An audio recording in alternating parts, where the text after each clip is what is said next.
Let me show you how I turned this table we found on the side of the road in my neighborhood into a table for the kids.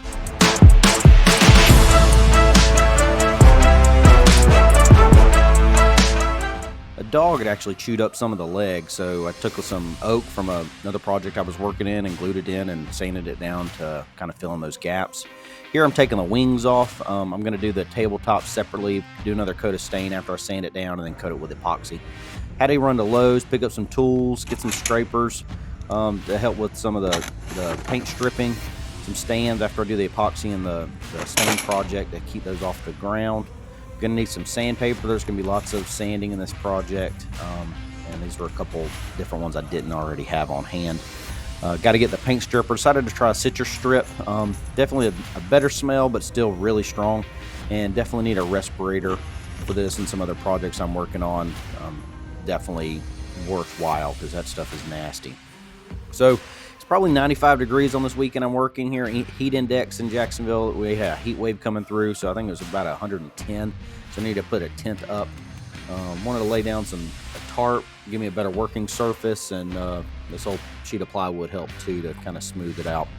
Here I'm putting this first layer of paint stripper on the table and chairs, and like I said, this stuff is nasty. I had to get that, make sure to wear that respirator, and it is so hot. I'm completely soaked with sweat. But put the stripper down there, coat it in saran wrap to keep it moist and let it do its work. Here I am taking the first bit of my first round of stripper off of this table, and man, let me tell you, it was a ton of work.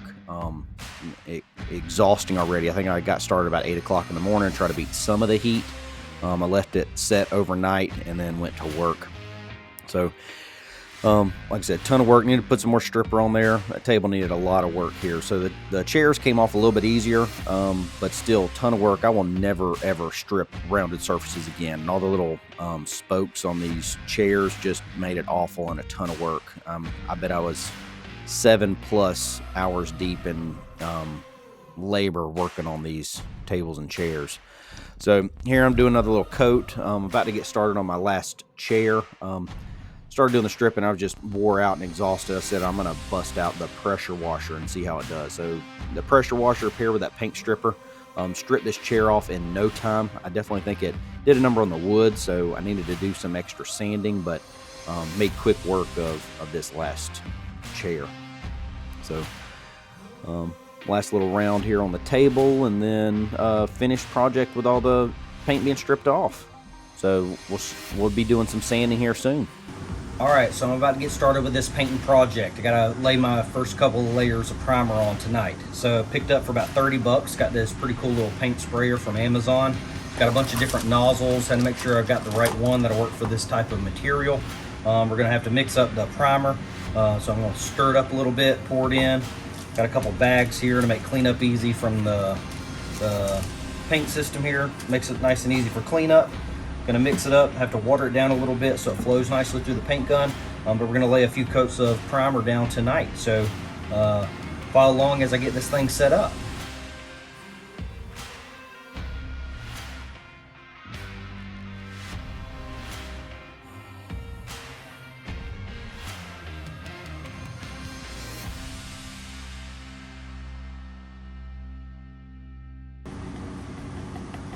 So as y'all see me mix this up, I've been repurposed my creamer bottle to be a water bottle to help me use a little water easily into my paint. I've taken the primer, added in some water, stirred it up very well. This is my first time ever doing this, so trying to find the right consistency might be a little tricky. I'm about to test that on some cardboard, but from the YouTube videos I've seen, this is about the consistency that we want, where the paint is nice and flowing smoothly off the stick. So works really well with a water-based paint.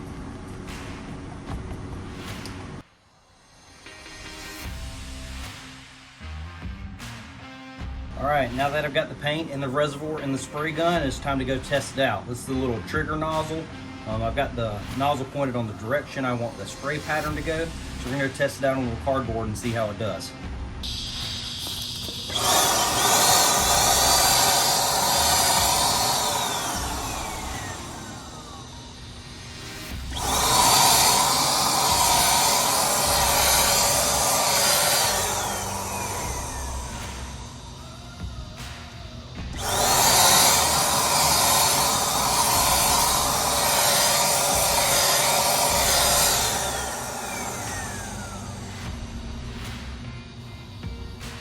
Still got a little splatter to start, but I think I got it where I want it. I think I'm ready to get going.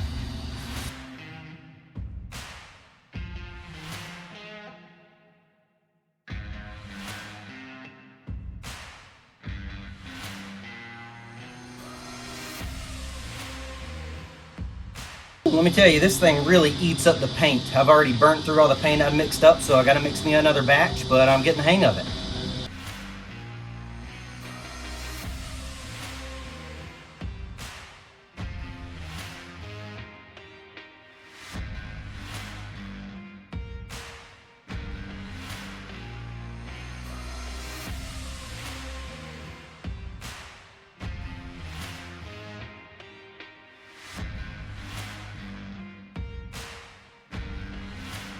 So as y'all might have seen, my bag that's supposed to help with cleanup failed.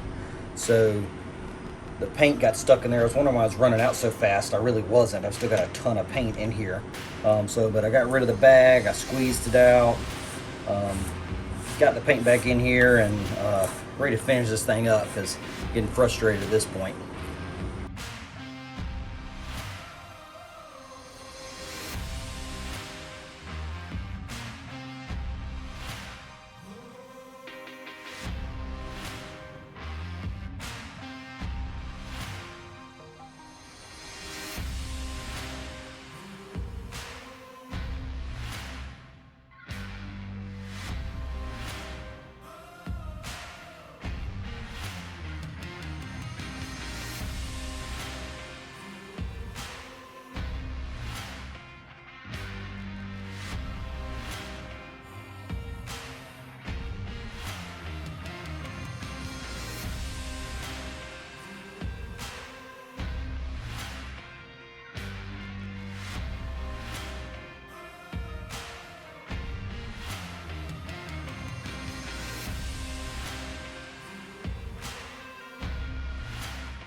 All right, I want to catch y'all up on the work that's been done. So I haven't been doing some recording just with a bunch of stuff going on and just to get a few minutes to run out and do something, and it's been some tedious work. So didn't want to put y'all through all of that trouble.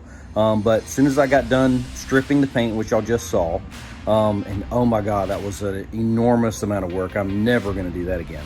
What I did is I brought it inside the garage, inside my paint booth.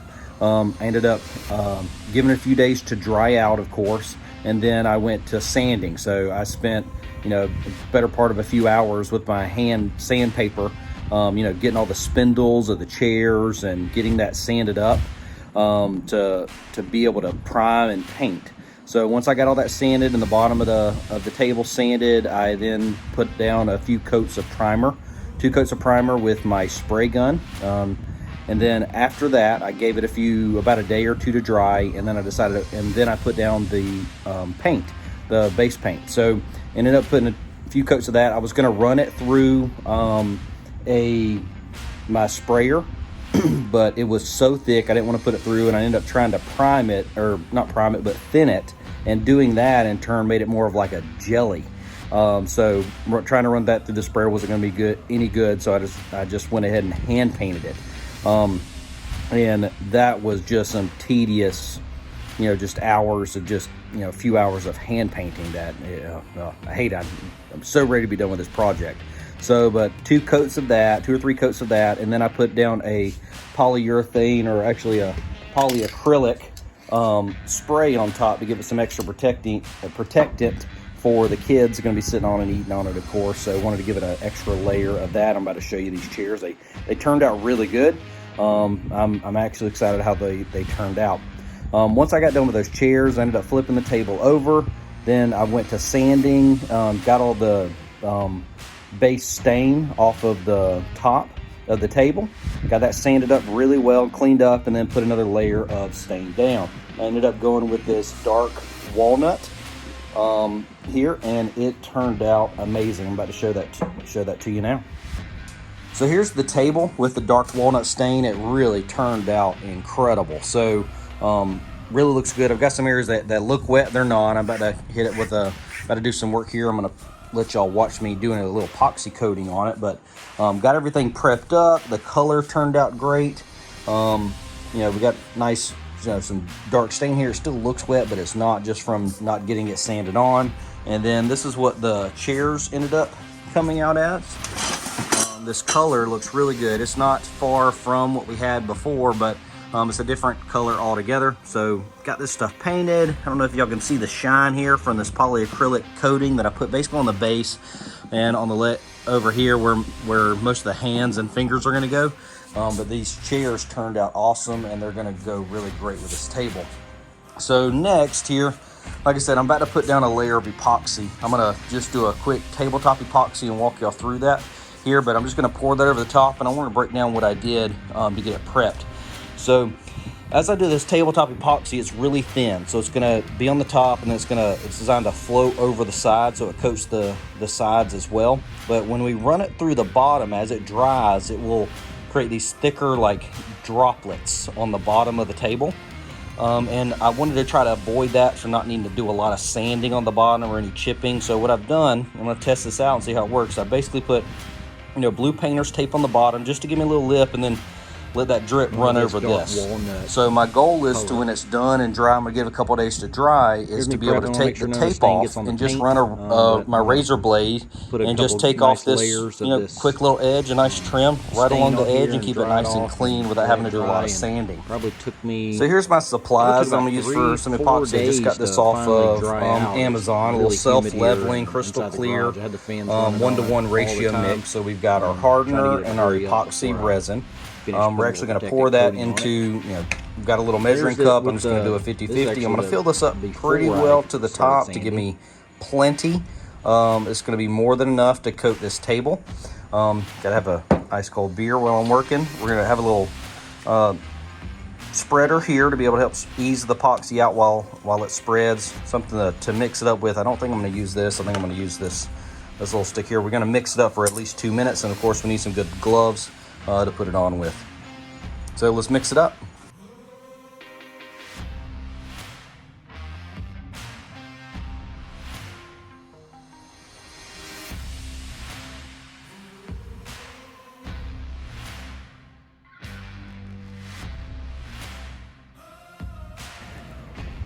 So if I left that, y'all saw that I done went and fucked up. So laying that down, I should not have put epoxy on here. I don't know if it's due to the stain in the wood. Maybe that's it, that caused it bubbling up or wasn't getting a connection. Painted it in, even hit it with the heat gun, and the torch, trying to you know, heat that up to see if it'll lay flat and smooth, and all it did was like bubble up. So I went in there and got some cloths. I started wiping it up and wiped it off best I could. Came back, hit it with a little bit of mineral spirits. Hopefully that, you know, takes care of the biggest part of the problem. Hopefully I don't have a lot of sanding to do. I'm going to give it a check back on it tomorrow. If there's any epoxy there, and I'm sure there's still a little bit left over, it's going to be cured. Should allow me to stain, you know, or sand it, and I might have to stain over it again. So I think that was a big mistake. So I'm going to do a little research, see what it was I messed up on, and looks like I'll probably be coating this table with a different kind of sealant.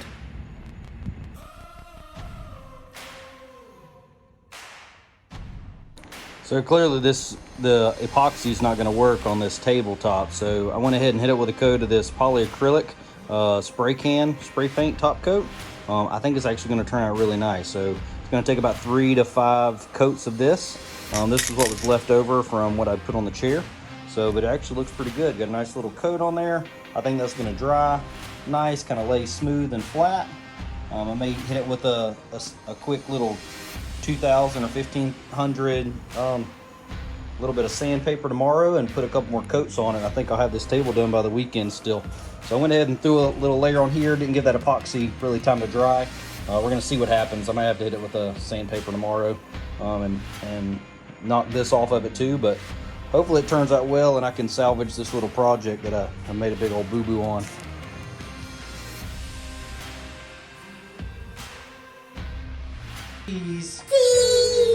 What do you think of the new table?